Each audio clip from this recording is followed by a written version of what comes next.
Good morning my dear friends. నేను మీ శ్రీమాత్రే నమః.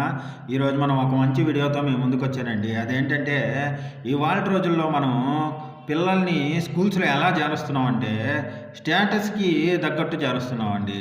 అంటే ఇప్పుడు మన పక్కన నైబర్స్ ఎవరన్నా మంచి నేమ్డ్ ఇన్స్టిట్యూషను బాగా ఉన్న ఇన్స్టిట్యూషన్ అనుకోండి, దాంట్లో చేర్చారనుకోండి, మనం ఏం చేస్తున్నాం అంటే మన పిల్లల్ని అక్కడ చదువు చెప్తున్నా చెప్పకపోయినా స్టేటస్ కోసం పోయి పిల్లల్ని అక్కడ చేర్చేస్తున్నాం.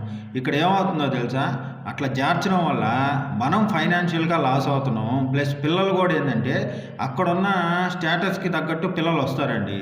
దానికి మన పిల్లలు మ్యాచ్ కాలేరు. అండ్ దానివల్ల ఏమవుతుందంటే వాళ్ళ చిన్న మనసు చాలా గాయపడుతుందనమాట. అట్లాగే వాళ్ళు మనకి చెప్పుకోలేరు. కానీ అక్కడ కొన్ని విషయాలు జరుగుతాయి, మనకి పిల్లలు చెప్పలేరనమాట.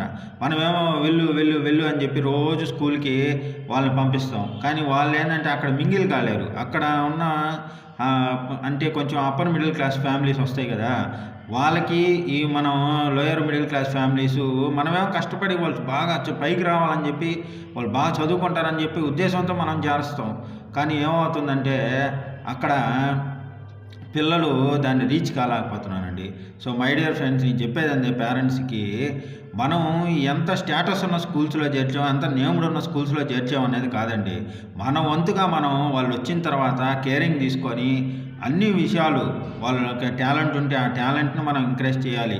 అట్లాగే వాళ్ళు ఎక్కడన్నా డల్ ఉంటే మన వంతుగా మనం పర్టికులర్ కేర్ తీసుకొని వాళ్ళకి చెప్పాలి.